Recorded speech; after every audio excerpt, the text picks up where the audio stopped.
Good afternoon, I'm Yolanda Nava, and this is Do You See What I See?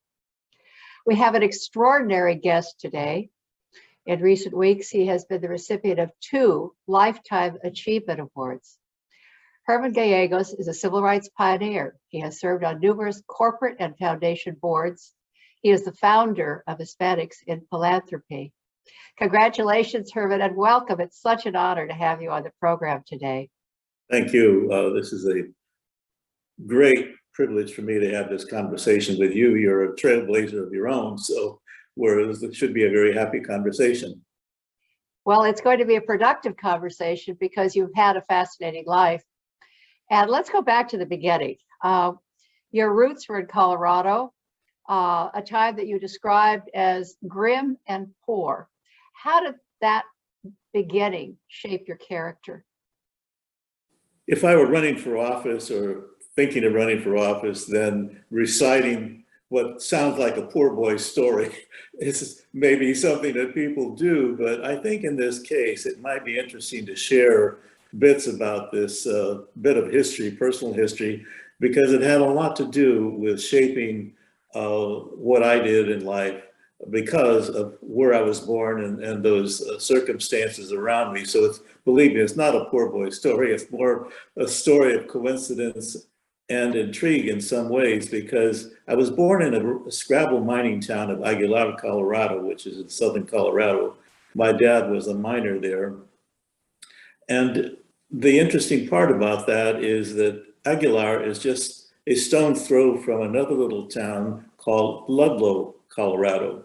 Ludlow was the site of the 1914 Ludlow massacre. Of course, that was before I was born, but the interesting part about that is that the miners had gone on strike in protest of the conditions at the mines that they were working in, and they set up a tent city, and there were women and children housed there in the strike.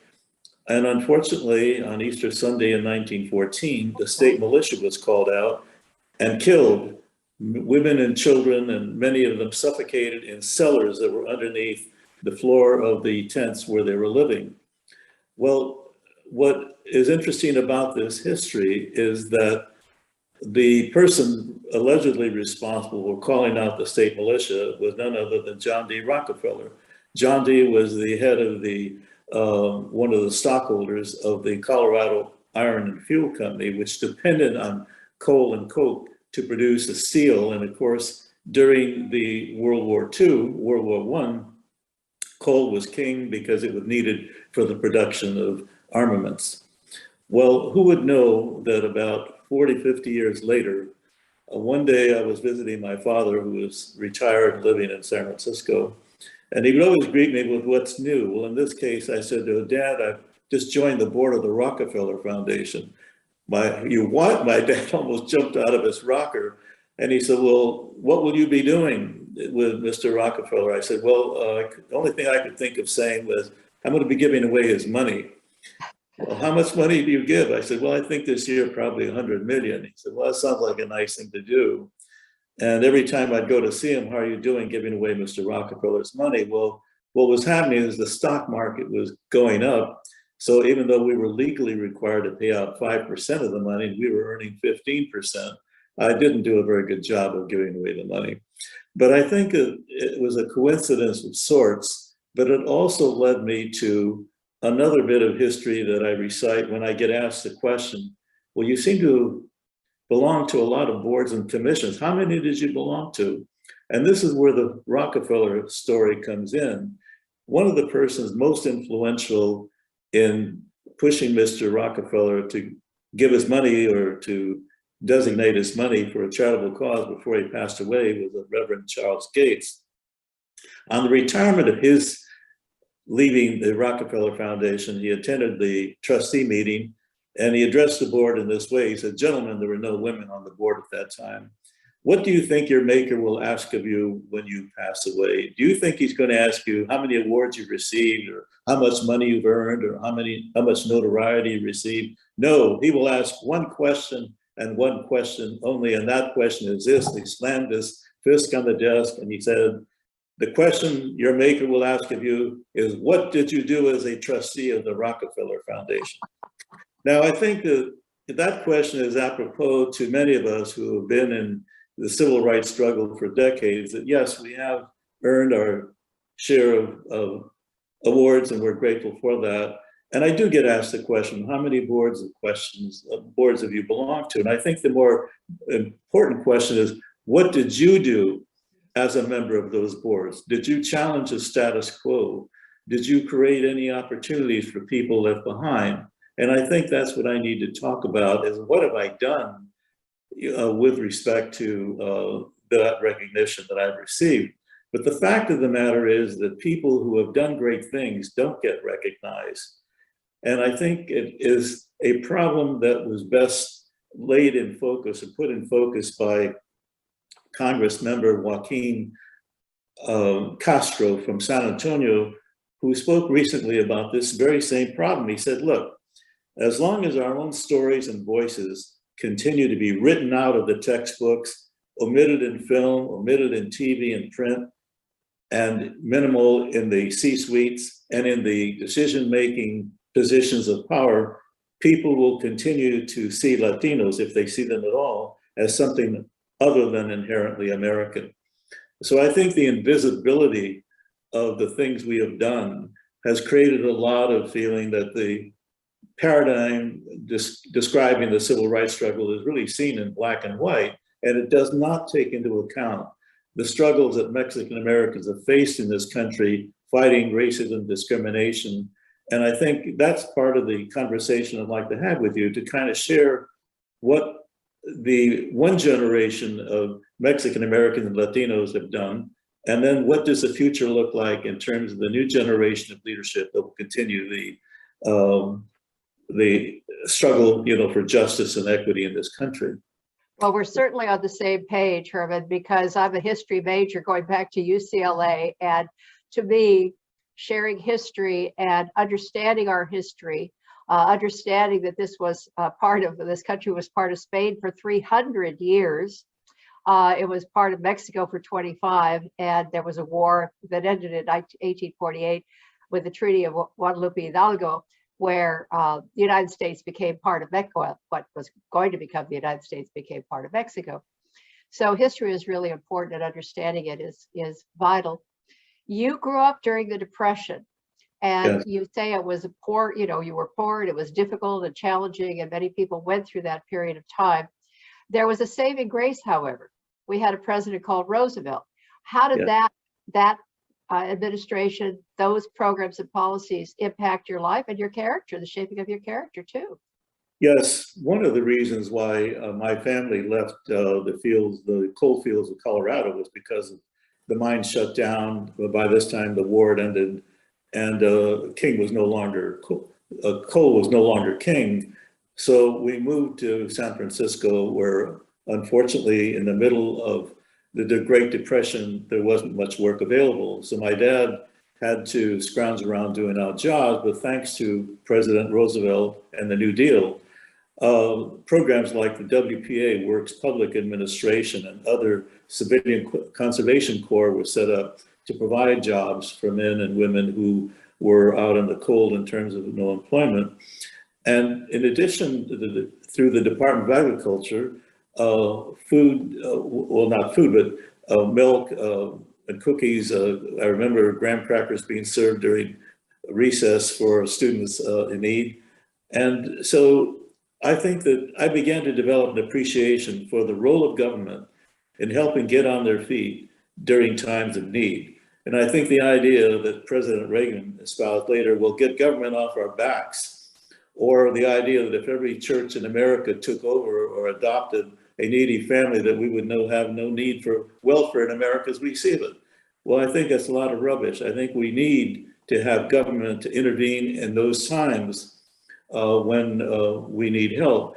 I remember a conversation that I had with Cesar Chavez about the idea that pulling ourselves up by our own bootstraps is a very laudable idea. But the fact of the matter that many of us owe our development and our progress to outside help. to the intervention of other groups. Continue with my personal story, at age 9, I lost a leg playing in the train fields. And the loss was, of course, devastating to my parents and to me, but one of my parents' concern was, how are we going to buy a $116 leg that he needs, which they couldn't afford. I think at the time we were paying $16 a month for rent, and my dad was unemployed. But thanks to my elementary school principal, we were referred to what was then called Crippled Children's Society, and they purchased my first leg, which today would cost maybe $30,000. So I was literally helped to get back on my feet. So here again, I developed an appreciation for the private sector, for the charitable sector that helped increase or sustain the dignity and worth of people in need of help, but also of individual people who have mentored us along the way, individuals that took the time by way of example and courage to show us how we can move forward with dignity. I remember my first protest over an issue, a civil rights issue, was one that happened in my home in San Francisco when I was about 10 years old. An employee of the local grocery store insulted my brother. He came home crying, very upset. And yes, my mother checked out. My brother had been insulted. And my mother said, well, we're going to boycott that store. So for a year, we walked down the hill near the store, carrying our food up the hill again. And for a year, we did that in protest. And after that, the owner's wife came to this house and apologized profusely over the insensitivity of the employee who was since fired, and they hired my brother part-time. That was my first experience. My second experience when I was 17, I was just a freshman in college, and a much admired professor, John F. Beecher, refused to sign a loyalty oath. There was a time in California the teachers had to sign a loyalty oath proving that they were not communists. Well, John Beecher, related to the Beecher family of Uncle Tom's Cabin and Harriet Stowe Beecher, was part of that history. He refused to sign, and I was devastated. It was just really uncanny to me that somebody had to sign a piece of paper to say they weren't a communist. Years later, I'm talking about 25, 30 years later, the Supreme Court, California State Supreme Court, overturned that law, and John Beecher was reinstated in his position. And by this time, his health had been broken, and he did not do too well economically. But I always admired what John Beecher had done. And I thought, wow, I mean, this was so inspiring, because growing up from elementary school through high school and college, I had no Latino professors or teachers. And that was, so where were my role models come from? They had to come from outside that. So then my other role models came from people like Fred Ross, a brilliant organizer with Saul Alinsky's Industrial Areas Foundation, where in a little barrio called Sal Si Puedes, which means get out if you can, young activists like Cesar Chavez and myself learned the art of community organizing. It was there that we changed the whole idea of from Sal Si Puedes, get out if you can, to Si Se Puede, yes we can. And it was there that we had neighborhood improvement. We had street lights and sidewalks, traffic lights put in, and finally recreation center. But the important thing about the organizing we did in Sal Si Puedes throughout California was, of course, the physical improvements of the neighborhoods, but it was the training and development of leadership. For example, the Cesar Chavez, Dolores Huertas, Cruz Reynoso, who was our first Supreme Court Justice, Gilbert Padilla, and names of folks in Bakersfield, in Tulare County and Monterey County, young men and women whose children are now becoming active in the legislature and in activism. So along the way, it was this training and development that was given or shared with by other people like Ross Alinsky, that moved us. There was a Catholic priest, Father Don McDonnell from Sal Si Puedes, who taught us about the Catholic encyclicals, about the rights of labor to organize, about the rights of immigrants, and about economic justice. We learned from the American Friends Service Committee the beauty and the effectiveness of nonviolence. During the civil rights struggle, we engaged very closely with groups like the NAACP, the Japanese American Citizens League, the Anti-Defamation League, the Jewish Labor Committee.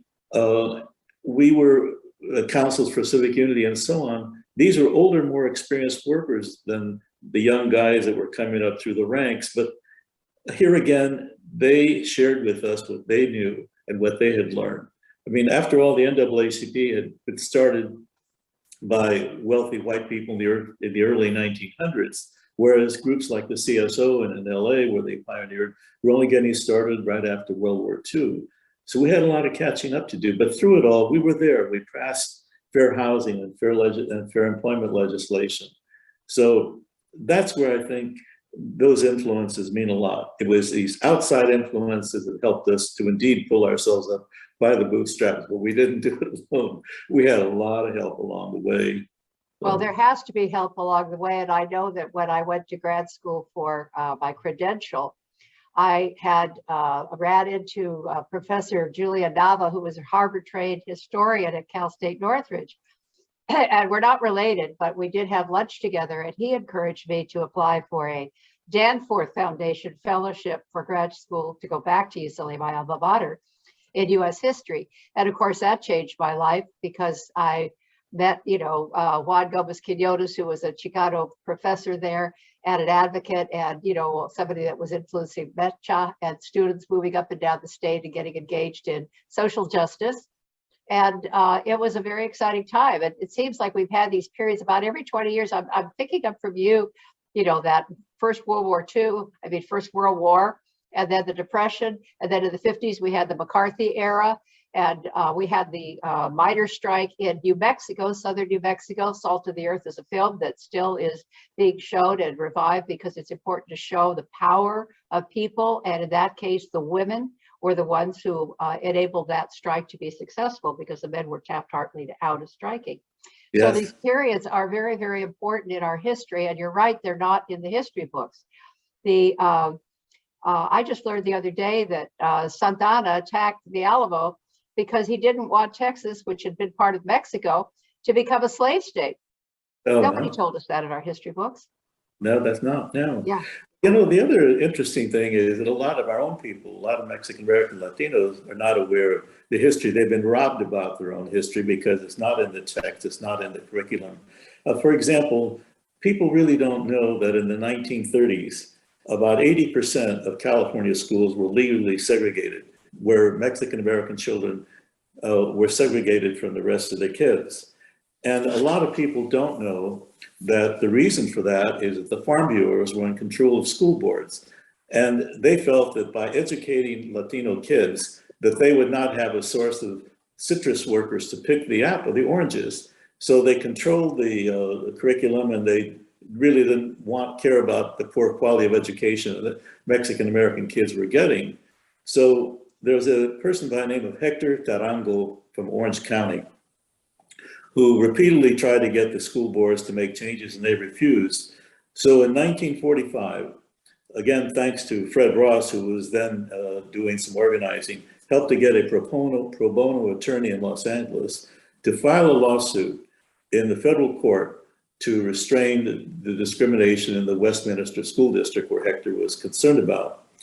He filed, now remember 1945, the schools were segregated. He filed a lawsuit in 1946. Judge Paul McCormick of the Ninth Circuit Court of Appeals ruled that it was unconstitutional and unlawful to segregate Mexican American students on the basis of ancestry, skin color, and Spanish language.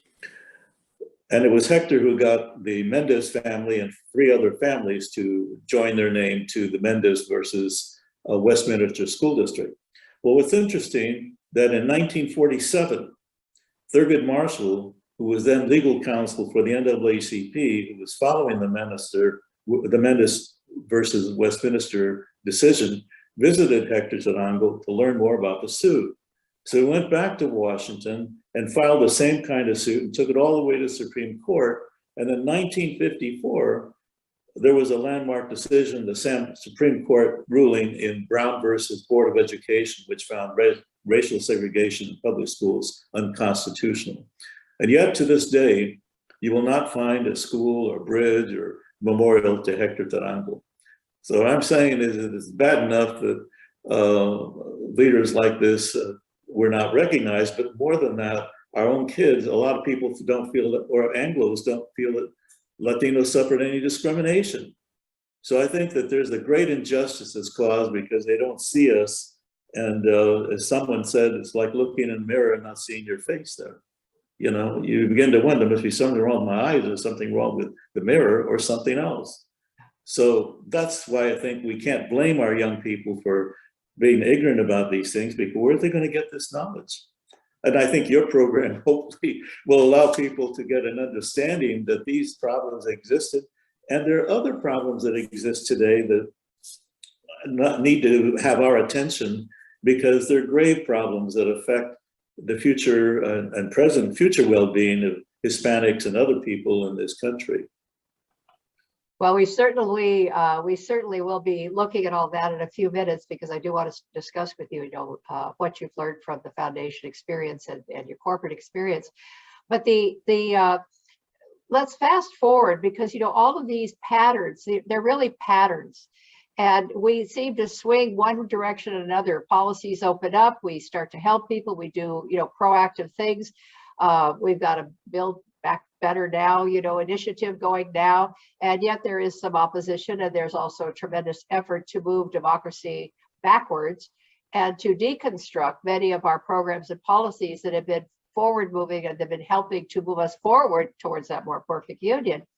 So, if we move forward, because you were a social worker for a number of years, you got your master's in social work. I was an untrained social worker, an unlicensed social worker, and I worked one of my first jobs was to counsel high school dropouts during the war on poverty in the Neighborhood Youth Corps program. Then I worked for United Way. I directed later a program for them. And it was that involvement with those young girls to seeing the problem of them dropping out in the middle of the 10th grade that got me active in creating a leadership and empowerment program for young Chicano women and displaced homemakers. So we started doing the same things that you were instructed to do, by Fred Ross and those kind of empowering activities and teaching us that we can advocate. And we spoke, a group of us spoke before the Commission on the Status of Women. And because of that, I said, wait a minute, why don't we have any representation here? There was all old ladies, all white old ladies. And, I was 20 something. And we ended up getting a Latina Chicana elected, or she was a Republican. It was under the Reagan administration, but we got Richard Alatorre's help, and he was politically wise, and we got a Republican resume amidst all the others. And we got somebody appointed, which made a huge difference to have the first Mexican American on that body. So it's amazing what we can do when we just say, wait a minute, this is wrong. And I want to pick up on that because that started my whole activist career, and it also, because of the desire to serve and to help build bridges and to help build a better community and advocate, for women and Chicanos and families, that gave me my opportunity in television as the first Mexican American woman to be on a network affiliate in Los Angeles. So let's talk about servant leadership as we segue into, your corporate experiences, moving out of social work and reform and activism onto those stellar, kind of very, what's the word? They're very, they can be very intimidating until you get to know them. Well, I think the question of where will the leadership come from to sustain the work that's needed to solve the problems that we face in the last 50 years and the new problems that we're facing going forward. You have expressed the importance of the not-for-profit sector in the training, development of young and motivating young leadership, which is terribly important for our community that has been left behind in so many ways. And our young people need motivation, but they also need training, they need skills. One of the great sources of money to support these kinds of work, of activities, have been foundations, the philanthropic sector, sometimes referred to as the third sector.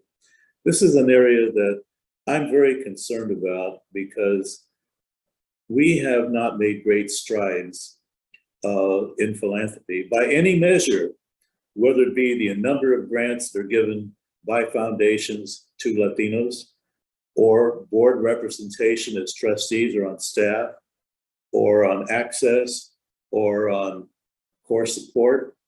By any measure, foundations are laggards, not leaders, in support of Latino causes. Why do I feel about this? Because in 1975, I completed a report supported by the National Science Foundation titled U.S. Foundations and Minority Group Interests. What I found, Yolanda, was that at that time we were about 5% of the population, and we were getting about 0.8% of the money, the foundation money. Today, we're what? Anywhere from, I've heard 16 to 20% of the population. We're getting 1.4% of the money.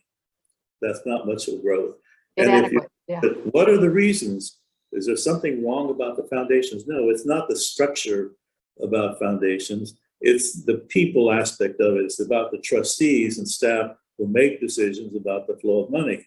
So why is that a problem? Because 88% of trustees are whites, and the same number of staff people are whites. So it's any wonder that we're not on the radar screen of philanthropy that give away money. And while it is true that as a result of Black Lives Matter, there's been a lot of money that's been going out, unsolicited money really, to social justice organizations to respond to Black Lives Matter.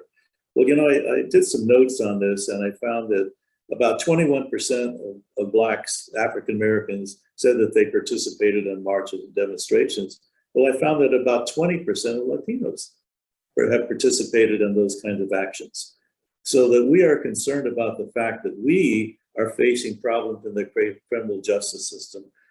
We still don't have the ratio of college graduates that we need to have in order to sustain this leadership. They don't all have to be college graduates, but for the jobs of the future, college education is mandatory and a must. We have a problem that continues with respect to the problems of lacking representation in the C-suites of the corporate rooms or corporate board members on corporations and foundation boards and so on.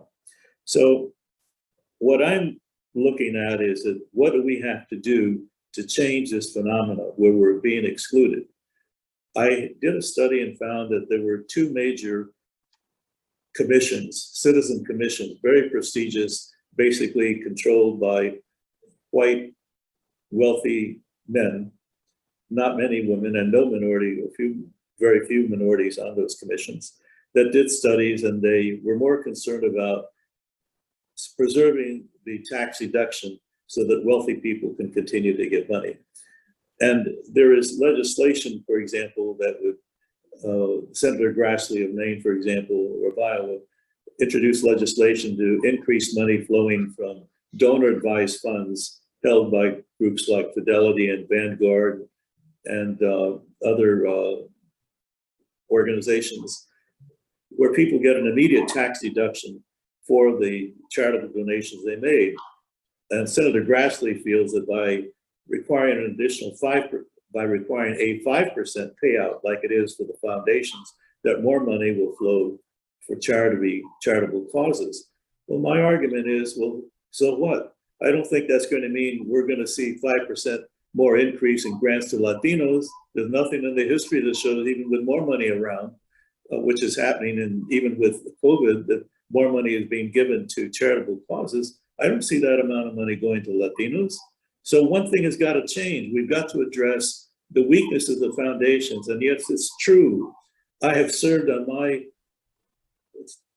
side a number of 4 or 5 very prestigious, preeminent foundations.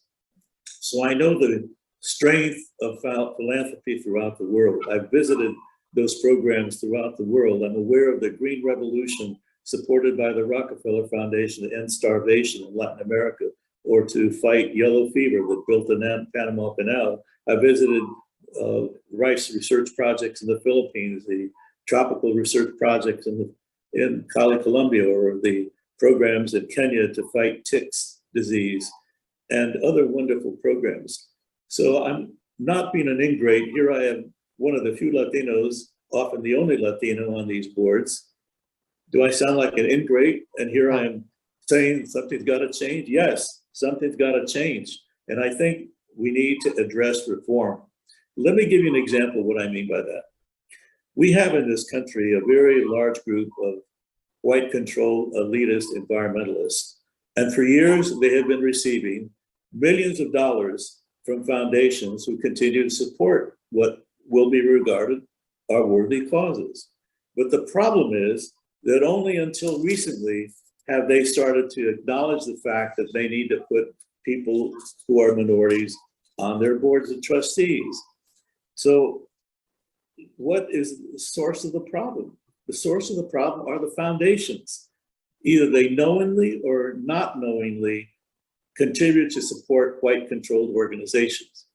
This sets up a situation, what I call intellectual apartheid, where it appears like where they're saying, well, only white people have the knowledge and the skills to deal with climate change or with all of the mitigation of policies to deal with climate change and so on.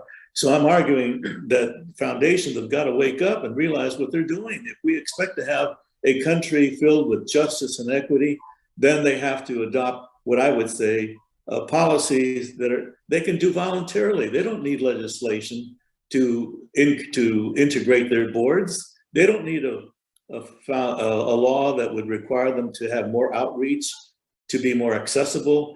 77% of foundations do not allow unsolicited proposals. So how are you going to access a donor advised fund with Vanguard or with Charles Schwab?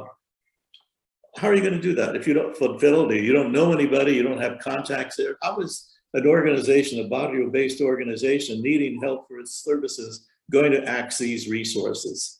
So unless you have contacts or some way of getting to these groups, you're out in the cold. Well, there seems to be a disconnect between the corporate side of the world and the foundation world, because the corporations are the ones that are giving some support and awareness to Latinos, funding different projects.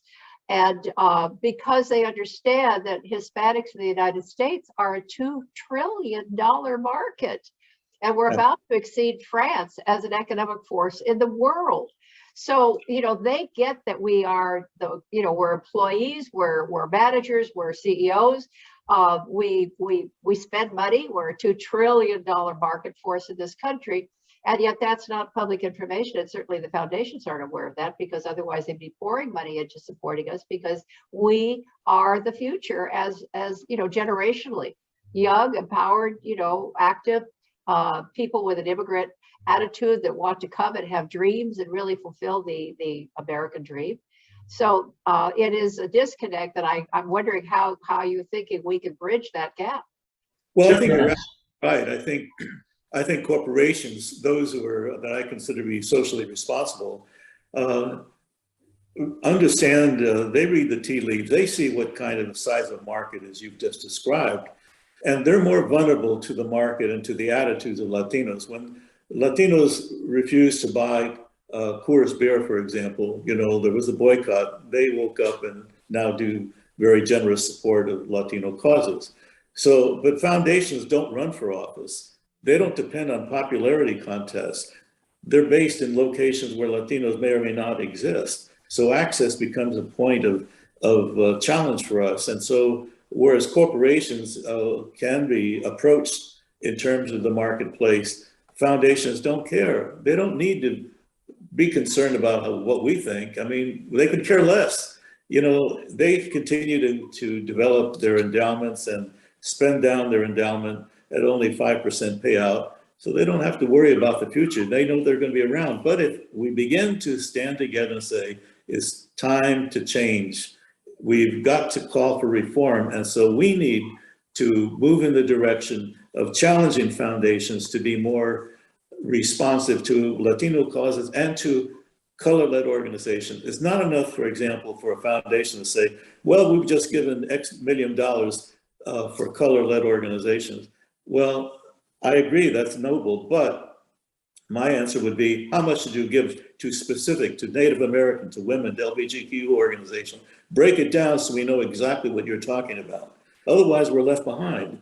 We need foundations to issue annual reports as required by the government. You can go through what is called a Form 990, go through pages and pages, and it tells you nothing about the guidelines. And then if they don't accept proposals informally, how do you access it? So we need change. And I might add, Joe Cotto, a former assembly member with the state assembly, introduced a bill in 2017, AB 624, in which he would have required transparency and accountability by foundations, requiring them to talk about how inclusive and diverse their boards were and where their money was flowing. Herman, I love your passion, your commitment, your constant movement and strategic thinking that's been going on over the decades of your life. And I want to ask you now, what do you recommend to people who are interested in moving into some of these upper echelon circles? How can people prepare themselves for those kinds of responsibilities?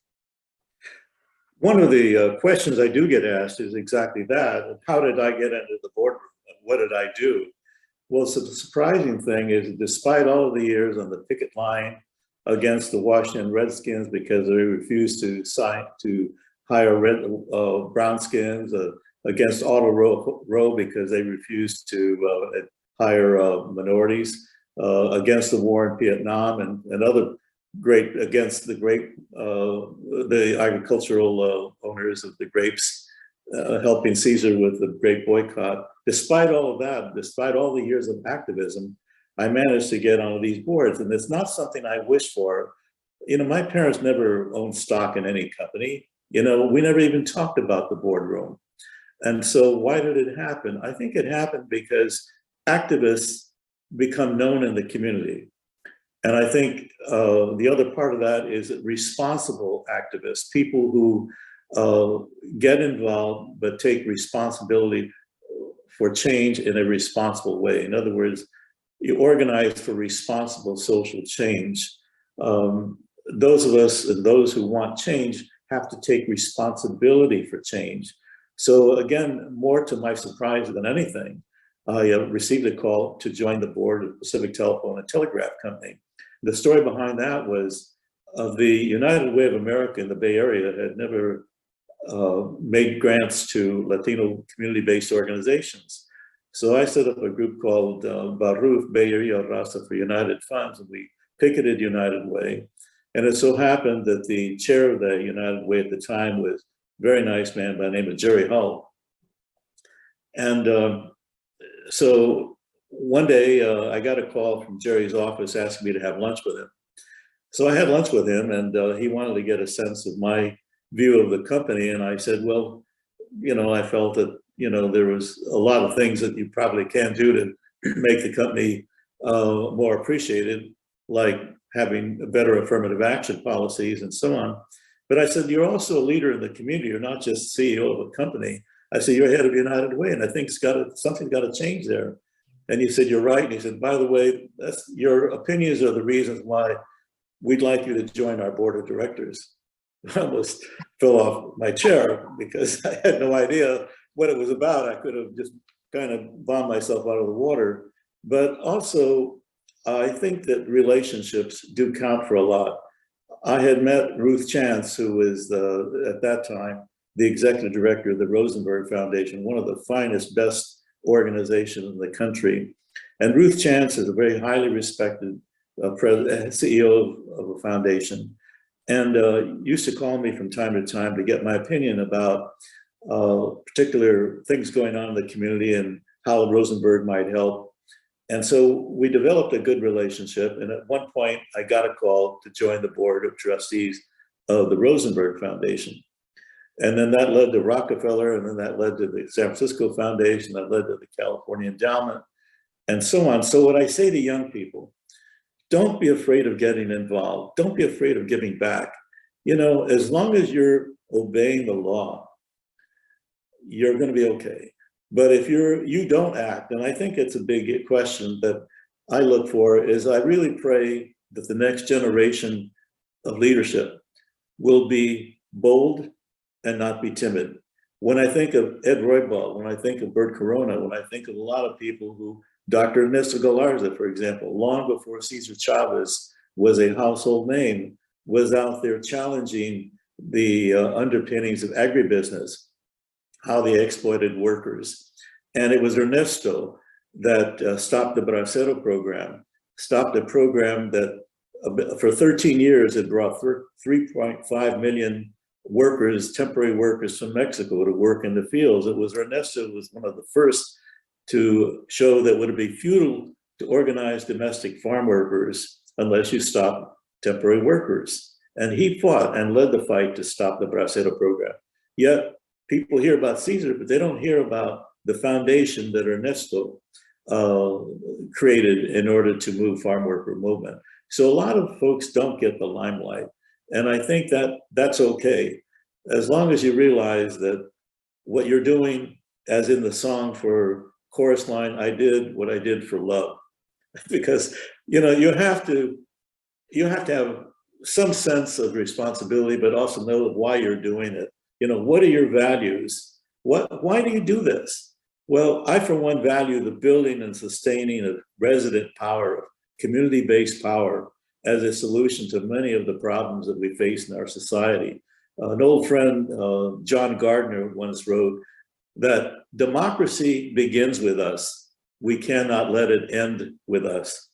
And with all of the dark money floating around, with hundreds of millions of dollars floating from rich people to raise suspicions about immigration, they're anti-immigration, they're anti-climate change.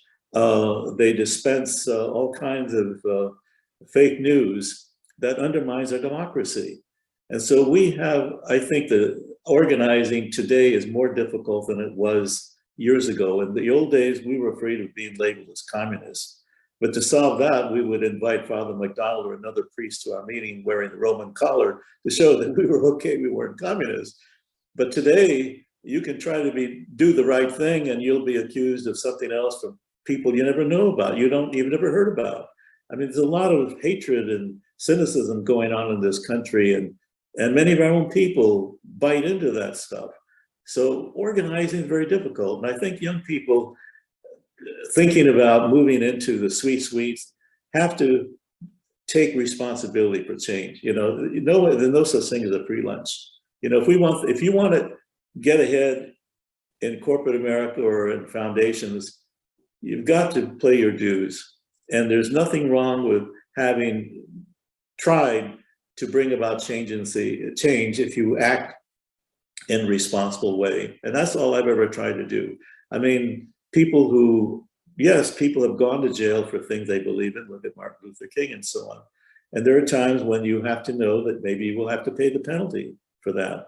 But on the other hand, you know, to raise your voice, to challenge institutional power, even if it's at some cost to yourself, then that's what you have to prepare to do. You can't be. And I think it is a time for boldness. It is a time for boldness. And you made the point of, you know, you had been very honest and forthright, and you spoke your word, and then you're offered, you know, a board position. I had a similar time like that when I was in my 20s, and I was working at United Way, and I'd been the director, a very successful director. We had the most successful job placement training program among all of the war on poverty programs, you know, manpower development programs for high school dropouts, disadvantaged youth. And so I gave my farewell talk, you know, at some meeting of the United Way higher ups, and it was a very white organization at that time. They hadn't had any kind of diversity on their boards or their staffing. I was my staff, and I had multicultural staff to represent the populations of Los Angeles County. So I'm giving my bold statement about what they needed to do and why I had an effective team and blah, blah, blah, blah, blah. Frank, the general manager, I think it was Frank McNamara, I could be forgetting, but it was 50 years ago. And he comes up to me after the lunch, he says, Yolanda, please don't leave us. We need you, we need you. I said, I'm gone, you know, I'm gone. Right. And I moved on to the chancellor's office for the state university system, which is another story. But it's interesting how boldness, and I don't know why some people are afraid to be bold. I mean, you're speaking very clearly. Some people may take umbrage with what you're talking about, but you're being honest and direct, and you're being truthful, and you're coming from a place of heart, a place of integrity, a place of, I would say, virtue, And that's one of the things I want to ask you about is which, you're in the book of virtues, you're in the prudence chapter actually. And what have been the virtues that have driven you? What have been the virtue? What? That have driven you, that have made your character shape? Well, I come back to, what are the core values that drive you? I mean, core values that we learn from our families, from our faith, from those places that inspire us and move us. For example, I truly value the energy and the talent and fearlessness of youth leadership. Having come up with the likes of Cesar Chavez and others as a young person, I do value the energy of youth leadership. I just think that direction is important. I value the dignity and worth of every individual. I think respect is a very important thing. We learn those from families. I really do value the issue of diversity and inclusiveness at all levels, including the boardrooms of the halls of power in America. I value the value of integrity and seek to be honest and accountable and transparent. I also value working for responsible social change. I've said that before, in the spirit and practice of nonviolence. I don't believe in violence, and I think we destroy more than we hope to build. And I value the collaboration with other organizations working in common cause to protect human rights, equity, and justice across the board for all people left behind. And I learned that very early in civil rights. So we learn how to collaborate with others who can teach us something. I remember at first being very put off by people that disagreed with me. And then I learned that, maybe they have something to teach me. Maybe there's something I can gain by the differences that we have. And so I learned, rather than being hostile or angry about these differences, learn to sit down and to listen carefully to what people were trying to tell me, to get it through my thick head, that maybe what they had was maybe something I still couldn't agree with, but I respected and began to understand that maybe there was something I could work with. So I think those things are helpful, of course, to have family support system. This kind of work is hard on families. You're gone a lot. Sometimes you're not able to keep doing all the things you want to do, because you do have to think about the fact that there's more to life than just work, more than just the sense of doing, that there's more to life to have joy and fun. Unfortunately, I've kind of learned this too late. About 25 years ago, my wife bought me a guitar, still in my office, unopened. I've never learned how to play it. So before I take that last walk in the sunset, I'm going to learn to play the guitar. You and me both, I think. I played the piano. I want to go back to that. There's another time era I want to take us back to, because it was a very important gathering. And it was 1993, after Congressman Roybal left Congress after 30 years of service. He was wonderful, man. I met him when I was a little girl. And I reminded him of that because my aunt and uncle had supported him when he was running for city council. But he was a beautiful spirit. We're there celebrating him. I was mistress of ceremonies that night. And it was you, Bert Corona, Cesar Chavez, and Congressman Roybal that were at my table. And I wanted to talk to each of you so much and just, ask you questions. But of course, there wasn't the opportunity. And Cesar died just a matter of weeks after that. You had wanted to meet with him. In fact, didn't you set a meeting? What did you want to talk to him about? Well, I've never forgotten that event, the event that you hosted, that you emceed. And a gathering with the likes of Cesar, Bert, and you, and Congressmember Roybal, especially. Well, Roybal was very special to me. One time, he wrote a letter of recommendation when I wanted to go to graduate school. And I went to see him to thank him, and he said, look, he said, your being here thanking me is enough. He says, all I ask you is just help someone else. And that's the kind of person he was. But that dinner was important because I was asked to extend a few brief remarks, which I did. And I told the story about my granddaughter, Natalie, who came to see me about a term paper she was writing about the life of Cesar Chavez.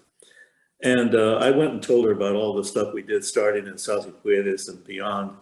And then her face got very serious, and she said, Grandpa, I have a question. I said, yes, Natalie, what is it? She said, Grandpa, how come Cesar's famous and you're not? And I I said, Natalie, the Lord works in mysterious ways. But I also told her, I said, Natalie, what we do, we don't do to become marquee names. We don't do it, for applause or for awards. We do it because it's the right thing to do. So after the meeting was breaking up, Cesar and I were exchanging goodbyes. And he said, look, when I finish in Arizona, he said, I'd like you to come to Keene and we can talk. And of course, that never took place because he passed away in Arizona. And so I often thought about it, and I'm glad you asked that. What would we have talked about if I had gone to Keene and meet with him? I think we probably would have talked about our past experiences, but our successes and our failures. I mean, it's important to talk about where we failed to do things that we felt were important and why it didn't work out, and then keep going. And I think we would also acknowledge what I had said earlier, that we have to take into account the help we got from people like a Fred Ross and a Linsky and others, Roy Ball, who was older, and also many of the great people in Los Angeles that you were peers with. Henrietta Viscusa, for example, went on to become a very well-known public health nurse in this country, caring about vulnerable populations. You had J.J. Rodriguez, who went on to become the head of the California Labor Federation. Gilanaya, who was with the steelworkers, A.P. Tony Rios. You had so many folks that paved the way in stopping police unwarranted actions, police brutality, paved the way to get Ed Roybal become the first Mexican-American city council member in 80 years through the CSO voter registration program. These were pioneers even before I got involved, and paved the way for others to get courage to do the right thing. So I think young people have to look at where are the role models, where are the people who have been before us, so they don't think that we've accomplished nothing. We've tried to do our best, and as I said, the problems of the past are still here, but we've made some changes. We've lowered the dropout rate. We have looked at the criminal justice system and agreed it has to change. We have registered our people to vote, but yet one of the challenges, for example, is every year, some 900,000 young Latino men and women in this country become eligible to vote. And yet you have 17 states in this country that have passed voter suppression laws, which make it difficult for people of color to have access to the ballot box. So just in that in itself is a great challenge for young people. So if young people want to be into the boardroom someplace, let them show that you were a leader in helping Latinos to register and to vote, to bring about social change. Show that you worked on getting United Way to be more responsive. And by the way, when I did join the board of the phone company, I was elected and re-elected for various telecom boards for 30 years, continuously. So what was interesting that when I went to one of my first board meetings with the phone company, there were a person there who didn't want to shake my hands because he knew I was very closely allied with Ernesto Galarza, and Galarza had sued him and his company because of agribusiness issues. But later, we got to know one another. His wife was very involved in some projects and got to know her. I got to know him on a personal basis. So he probably no longer viewed me as a militant white-eyed Chicano who was trying to mau for change. So I think we have to let good ideas take time to mature. And sometimes we can have false assumptions about other people from both sides. And I think we have to be mature enough to let that happen. And these are things that we benefit from having mentors, but unfortunately along the way, we don't have a lot of mentors. I'm sure when you first started, Yolanda, you didn't have many mentors that could be by your side to help you to, how do you work through a difficult situation? I remember one time when I had just gotten elected to the board of the telephone company, a shareholder came up to me, pointed her finger in my face, and said, well, how did you get on this board? First, I started to say about my background and education, I could be helpful to the company and things. I said, oh, no. I said, by the way, I received 197 million shareholder votes. That's how I got elected. So I'm just saying is that if I had had somebody, a Latino who had been on a corporate board to mentor me, by the way, you're going to encounter these kinds of situations and you need to be prepared for that. that they think you're an affirmative action baby. You got on there because you had no brains, but you were there to, you know, because they felt sorry for us or something. I remember one time when I was leaving the Rockefeller Foundation board, I was on the nominating committee. I wanted to replace myself with 2 Hispanics, one male, one female. And they went through the process of searching. I had given names of groups like MALDEF and others to contact for names of people that could easily serve on the board. And the chair of the board came up to me and said, you know, Herman, it's too bad you don't have a dozen Cesar Chavez that we could nominate. Could we put someone like that on our board in a minute? I said, wait a minute. I said, just because you don't read about somebody in New York Times, you don't think anybody else has a brain in their head. And as it was, they selected someone from Los Angeles who was an attorney, and he was working for Warner Brothers, I believe. I learned that he was one of the best trustees you could ever have. And we succeeded in getting 2 people for the first time on the board. When I joined that board, there were 4 African Americans on the board. We got the second one. And one of the board members, I wondered whether he was going to fill out his term. And I said, have you really kind of checked that out? And he said, oh yeah, no problem. Well, a year later, that individual resigned to pursue other interests, and that position was laid vacant for many years. So I'm saying we have to take responsibility for things that we want to do. Another time I had recommended a person to be on a national board. And a year later, a friend of mine that I had given the name to approached me. I said, by the way, how's so-and-so doing on your board? He said, well, she never showed up for a single meeting. So that's an exception. You know, when someone in our community does something off the wall, people kind of approach me on that. I said, look, every community has its share of nuts. You know, we are like any other group. You know, we are vulnerable to perfection and imperfection. We have to be more tolerant of each other and not expect that we all walk on water. So we do need to be generous and forgiving in the way in which we do this kind of work. And so I think people who want to get into this work have to be concerned about pulling the other person behind, giving back to the community, and also do what you do because you're doing it for love. Well, it's very important to do everything for love, and we certainly need more love and compassion in the world. I want to thank you so much, Herman Gallegos, for joining us today. May God grant you good health and ongoing longevity, because you have so much more to share with us. Thank you for being with us. You're welcome. Thank you. I'm Yolanda Nava, and this is Do You See What I See? See you next time.